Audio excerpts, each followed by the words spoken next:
is an 11-year U.S. Army veteran. He's also a serial entrepreneur, and I'm going to have him tell you a lot more because he's really an incredible human being. Welcome to the show, William Yeske. Good to be here. Thanks for having me. Yeah, we were talking a little bit before we started, and before we even get into this, I'm going to have you reiterate exactly what you just said about the cover of your book because I want to touch on that first. Okay, so the cover of the book is a real picture that was snapped um, after an incident that had happened to where the Taliban drove a vehicle IED up basically to the front gate of the compound that the guys from Second Platoon were staying in, a Bravo Company 2508, and they detonated it. Like over 1,000 pounds of explosives and pretty much flattened the compound. I mean, guys were buried alive. There's actually a story in there from one of the guys that was former first platoon. Um, and he had been at ground zero on 9/11. He was part of the New Jersey firefighters that were responding to 9/11 as they were coming across the bridge in a bus that was commandeered by NYPD and New Jersey. Uh, I had never known that. So like hearing this from him, I was like, oh my God, like this, your viewpoint, I think because you were former first platoon needs to be in there. But there's so many stories in here that are just woven throughout. But the cover picture was snapped by there was a group of three of them that were going through the recovery, and Brian Erickson, I believe, is the one on the right in the picture, and Eli Rivera is the one on the left. And Sergeant Rodney Garcia had pulled the camera out of Erickson's hip pocket and snapped this as they were recovering the flag and pulling it out of the rubble. And it just kind of exemplified the feeling behind, you can knock us down, but we're just going to keep getting back up. You're not going to move us. And as soon as I had a feeling years ago, but I didn't get it. I didn't understand until this whole thing came to be. And then I just knew I had to have it, and once I tracked it down and everything, it was kind of the publisher at the very beginning was like, well, we're not sure about the title, there's a swear in it, and we're not sure about, your concept behind the picture. We just don't see it. So I was like, I'll have something into you by tomorrow morning. And I sent in like a rough picture and the title and stuff on there, and then a story behind what had happened. And I literally got a call from England the next morning, and they were like, I get it now. So you have the cover, you have the title. What else can I do for you? So I just asked for the moon. And they gave it to me. And here we are, like a year later with the book. So Oh, oh, that's cool. And you said it's going to be presented um, coming up on a very special day. so the flag from the cover there is it was recovered as we were leaving, I guess. Specialist Erickson had replaced out the flag and had taken that one that was featured in the cover, had taken it with us because it kind of meant something to him. I mean, it must have taken a lot to hand that off.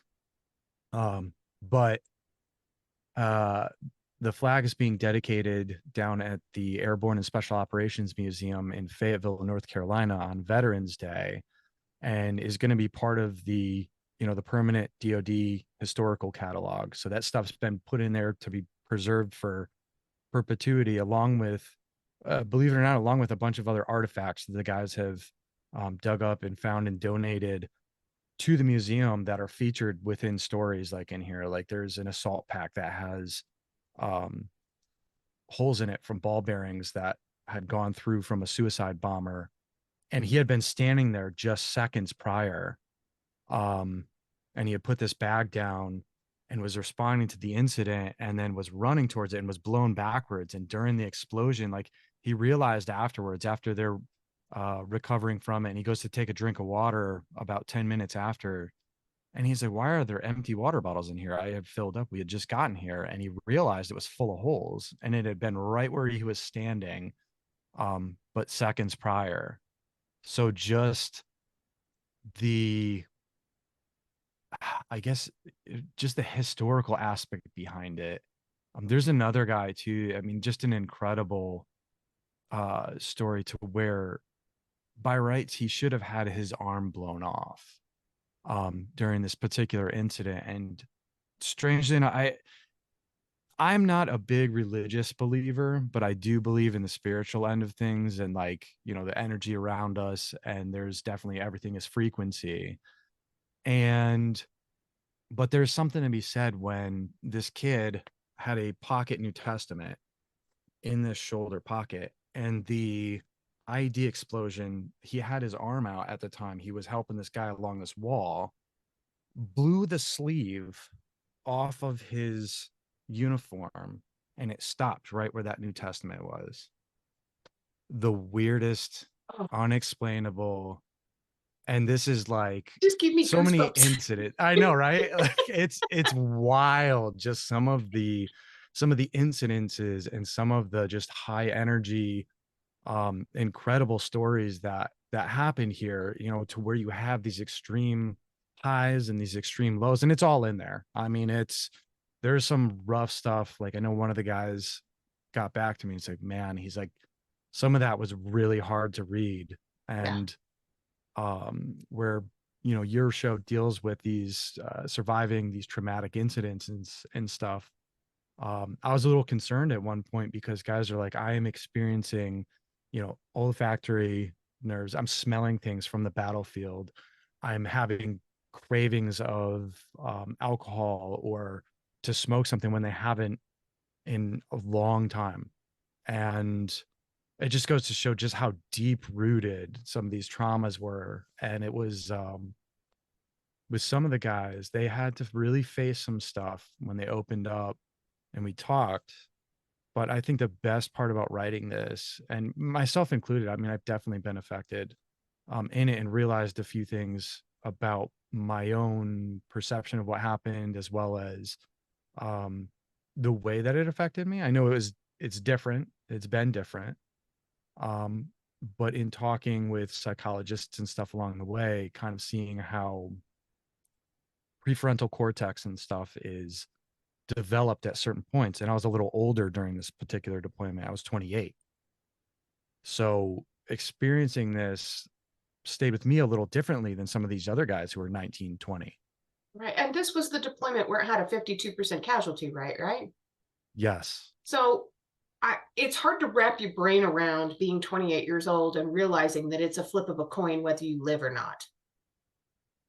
At one point, it started to, and I think a lot of the guys that were there faced this, but at one point I was leaving the gate to go on another patrol, and I was on a lot of these because I was the guy who carried the radio, and we were in an area to where you had to have the RTO with one of these particular radios on every time you went out, because that was the only way you were going to keep in contact. Like, it was there was a high iron level in the soil content, along with some other stuff that who knows what we were exposed to.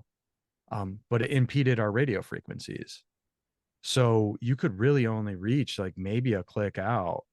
I had to have the antenna up. It was just so strange to be on this modern battlefield, but experiencing communication issues to where, this is military spec equipment, sending cryptology over digital channels, and they can't even reach more than, 1,000 meters out in some instances. Wow. So dealing with all of this and having to go through this and going through it with all of your buddies, and I know you guys get tight out there. You guys are going through all of this crap together. You're Yes. still in touch with a lot of those guys now, right? Yeah, that even more so now with the book and stuff, but that really came full circle in 2018. There was a nonprofit by the name of the Independence Fund that they were running something called Operation Resiliency, which this was our company ended up being the pilot program for it, but it was taking these hard hit units and stuff that were kind of flagged by the VA, saying, hey, this is a high risk unit for suicide. It had happened. We've had quite a few. I think the battalion at this point is up to 30 um, plus suicides. And it's, you know, yeah, it's humbling and it's crazy to see that. And it's sad to see that we're not taking care of our guys, in that way. But they were doing a peer-to-peer type support, but with VA psychologists and stuff, like clinicians and everything available that were there. And they sort of used it like a unit reunion, like get these guys together.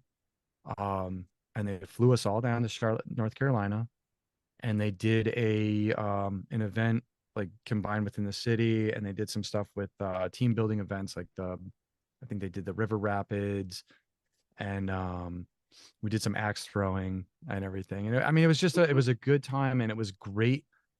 It was to see these guys again. It was like somebody that you've ever experienced this type of thing and been pushed together like this.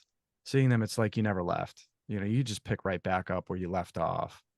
And it was really good. It opened up a lot of guys. And I mean, one of them even confided at one point that he had been contemplating suicide.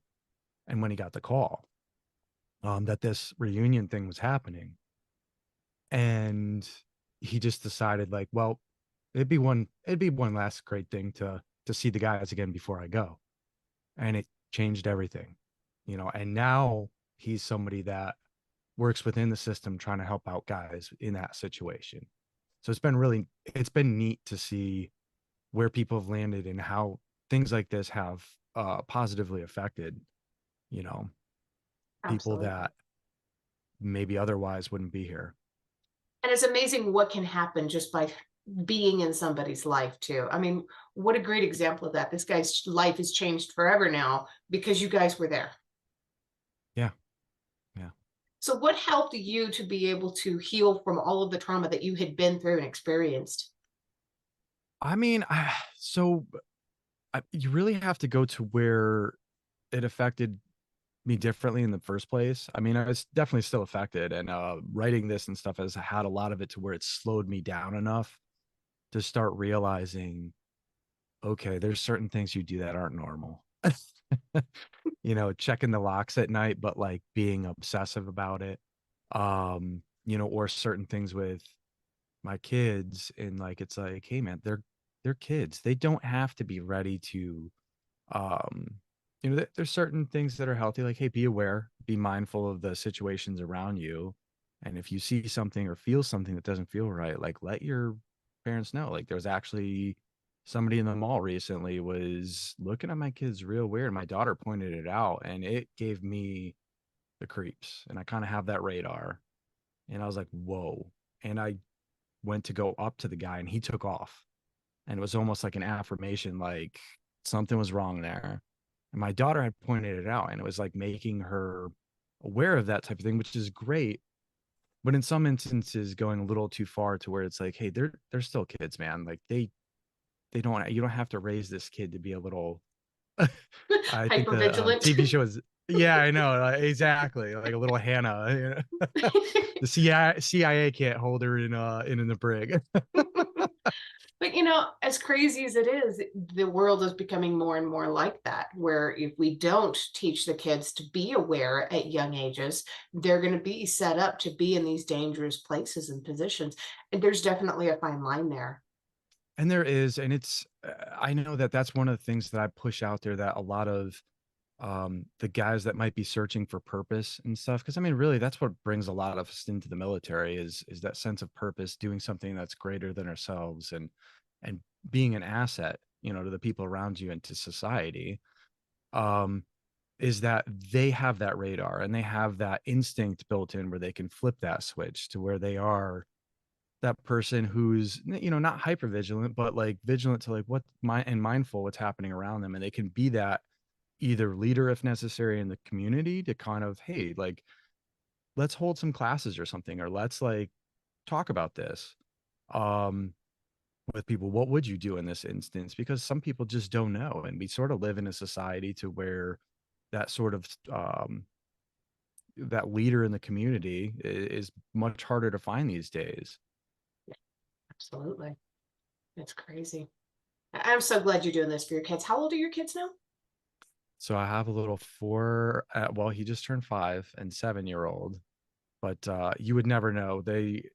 both seem 3 years older because their mom is also 6 foot. We're both 6 foot tall. So my daughter's already like 4'7", 4'8", and I'm like, "Woo." Oh my gosh, that's nuts. I'm expecting her to shoot up past you guys at this point. It's possible. It's possible. But man, we're in trouble. She's got my kind of spitfire attitude and you know, she's a knockout like mom. So Oh. I got my hands full for sure. So where are you originally from? Do you still have a relationship with your own family? I do. It's just a little different. I mean, they're at a distance, but they're up in Connecticut. So I grew up in a small little New England town, 8,000 people, Thomaston, Connecticut. And just this little New England manufacturing town. And the backstory to the town's kind of neat too. It's clock manufacturing, Seth Thomas clocks. So he was sort of like the Henry Ford of clocks, where they were really expensive. He just was like, hey, I think everybody should have one, and created a manufacturing process that made it simple. And they sold cheap clocks, and tons of them. So in the entire town, it was renamed after his honor. And the main factory building is in the middle of the town. And my dad actually had a springs and stamping factory that he went in on with three partners, and that's what I grew up in. Is my dad was at the shop and mom was trucking us around to the different school or church events. That's pretty cool. It must have been a little bit of a culture shock to join the military and suddenly have the whole world in front of you. Not completely. I was a little bit of the black sheep, a little bit. I knew I you liked know you. right. Got that, yeah, a little fire in me there. um Basic my nickname was Wild Bill, and it kind of stuck in some of the military stuff. If you look up on Goodreads, some of the guys that have gotten pre-copies to review and know the stories and stuff wrote up on there, hey, Wild Bill. I'm like, oh boy. I'm gonna catch it. But yeah, so I joined up at 26. So I did 3 years college towards a bachelor's prior, and dropped out kind of due to the parents like, hey, we're not supporting this partying anymore. So I went on to do motorsports and racing cars, and uh doing stuff with the pit crew, and then eventually driving my own vehicle in PGT, Rally and Rally America. And then the college sweetheart kind of she went a different way, and I was heartbroken, and I started spiraling. And I kind of realized, like, hey man, you're wild, people like you got a vision, you can do stuff, you have it together on that end, but you need some discipline, and what life brought me to where I was. And honestly, um, I really think that I, like, during that time in the Argon job and everything, with some self-reflection and stuff, I was exactly where I needed to be. Oh, that's amazing. I'm glad you got out of there. I'm glad you survived. And I'm so happy that you're doing all of this to be able to help so many others now. I mean, you're a hero still. And even Oh though man, you're never going to accept that phrase, you're not going to say that you're a hero. The you're rest of us absolutely can right. say it for you. Oh, okay. All right. I mean, yeah. I think the guys that the book is, there's a dedication on the inside there, and those are the heroes to me. Yeah, I love that. I have so much respect for you. It's super cool.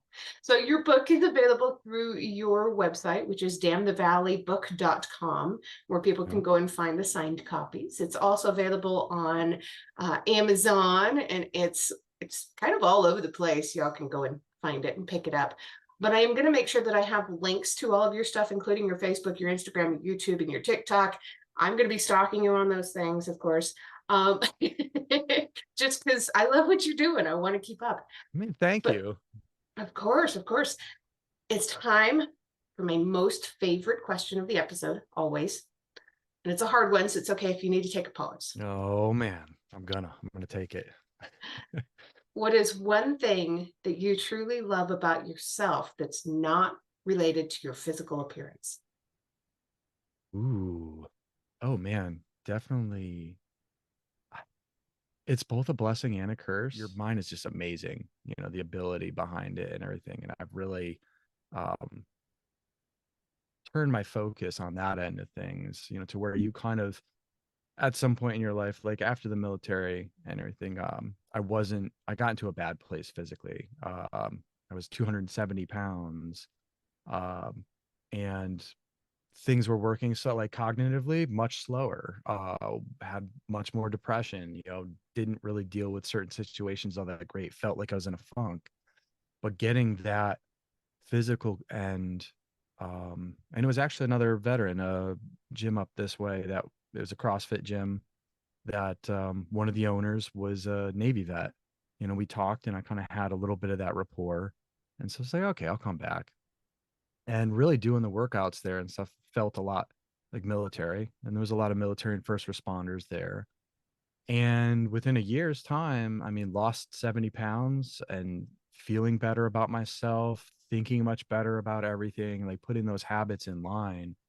But it was that physical end of it was like the start, the baseline, and the foundation of everything. That once you get that into place, things start adding up differently and working differently. And really that's where I think I'm at, is that mental aspect and focusing on that end and really realizing the potential behind what we all have within us.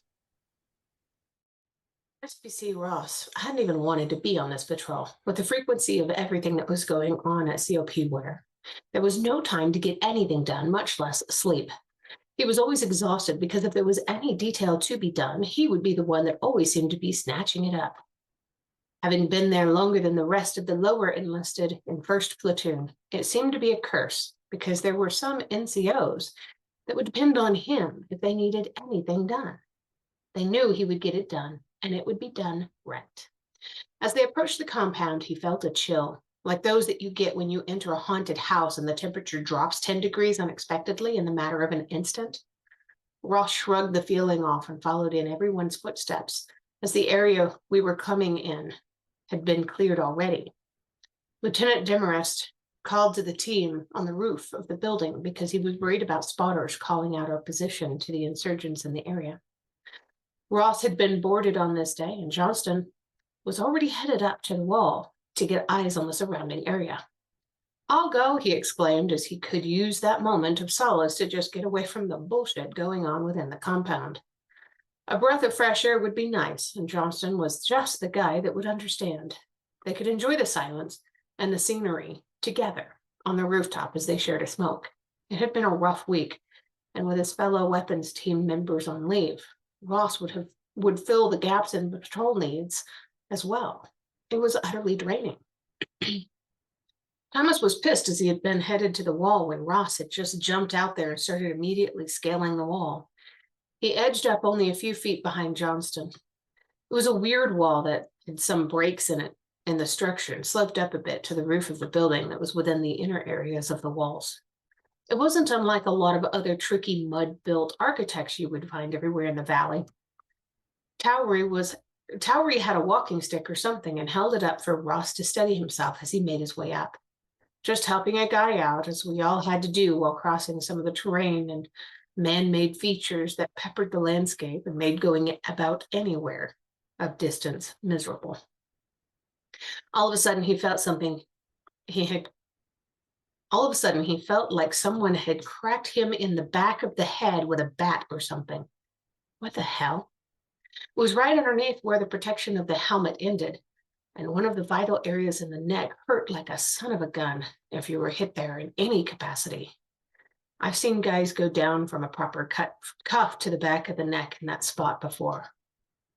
Black. What the hell just happened? His brain was catching up. What the? Everything was tilted and his neck hurt something fierce. It took a moment to realize, but he figured out that he was outside of the wall and on top of his head. There was dust everywhere, and in his mouth it tasted terrible. With a sinking feeling in the pit of his stomach, Ross figured out that they had hit an IED. There was grunting coming from the orchard in front of the men. The orchard. He was the only one outside of the wall. His brain started to panic as he knew that the enemy would probably be coming soon. He was outside of any sort of security perimeter and completely alone. He started to come out of the fog and quickly scanned the area for his rifle and his assault bag. He had everything he needed right there. Let the bastards come. Could there be any better way to go for an infantryman? His family had history in the Vietnam War with an uncle who was killed in combat after having been up and down the conflict areas and even into areas of Cambodia. Let them talk of how Ross took his chances on a last ditch effort to take as many down as he could before they cut him down. There was no other option for someone like Ross. This was it. There was that grunting noise again. What the hell happened? Was someone hit out there? As he finally got his rifle in his hand and was able to make sense of the entire scene, he turned his attention to the pile of material that was making noises. As his eyes came to focus and his brain started registering what he was seeing, his curiosity turned into horror as he realized that the shape had a uniform pattern to it. It was Johnston. It was as if Satan had come to the Agradab to play a sick and twisted marionette puppet show with a patrol squad of soldiers. As the puppet master, he had tossed the figure as Johnston into the air and had just dropped the figure onto the stage in a discarded pile. Johnston was folded over and in half with his face in the dirt and was trembling as his body was starting to move and go into shock. The noises were changing now and getting louder. Oh, Jesus. Oh, my God. Oh, God. Ross could hear Thomas screaming in the compound at the realization of what had just happened was washing over him. Ross needed to get to Johnston, but there could be mines everywhere out there. He was flying blind here. Ross decided to crawl as low as he could to the ground and do a series of checks for IEDs as he made his way to see what he could do. He couldn't believe there was any way that Johnston was still alive. It looked like every bone in his body had been broken. Ross got to him and got what was left of Johnston back onto his back in the field. Dude, it hurts, man, he told Ross. Ross couldn't believe Johnston was alive at all and actually talking to him. There was no way this guy was going to live through this, but he had to try. Ross pulled his own tourniquet out of the medical pouch on his rig and got it around what was left of Johnston's leg. It was pulverized, but his right leg was already gone. There was his femur sticking out of his left, and what appeared to be enough structure to press down on and seal off the bleeding from any arterial wound. Although who knew how that would even work, as it looked like Johnston's entire pelvis had been smashed. Ross could literally see into this guy's organ cavity. Ross started to crank the tourniquet down to hopefully stop some of the blood loss. That's when Johnston started screaming. I need someone out here, Ross screamed for help, as this wasn't something he could handle alone. He needed the doc out there, and he needed him right now. Doc Ponce finally made it over to the scene, and Ross could see that he had gotten screwed up from the explosion as well. Doc was half blind, but operating at a level of focus that can only be explained as a properly trained combat medic doing his job. Ponce ripped his medical bag open and threw Ross a package as he started ripping into another and packing Johnston's wounds with Kerlex to stop the bleeding. There was so much going on, and with both of them working at a breakneck speed to save him, the pair synced in a pattern of efficiency that allowed them the feeling that there could be a chance. Johnston was still talking to them and asking if he was going to die and how bad the damage really was. Ross didn't even know how bad it was. He just told them that he was going to be all right and to stay with him. Just keep talking to him. Johnston started to say that he was having trouble breathing along with everything else that he was talking about. Bobby Musil and the rest of the QFR were the most welcome sight Ross had ever seen when Bobby crested that wall. The pararescue helicopter had gotten there just when Johnston's eyes went cloudy. If you've enjoyed tonight's episode, please make sure you check out the episode description. You'll find links there on how you can learn more about this guest, links to connect with them on social media, and how to support the podcast. Remember, I don't get paid to do this. My boss is a bit tight fisted, but I can say that. I work for myself.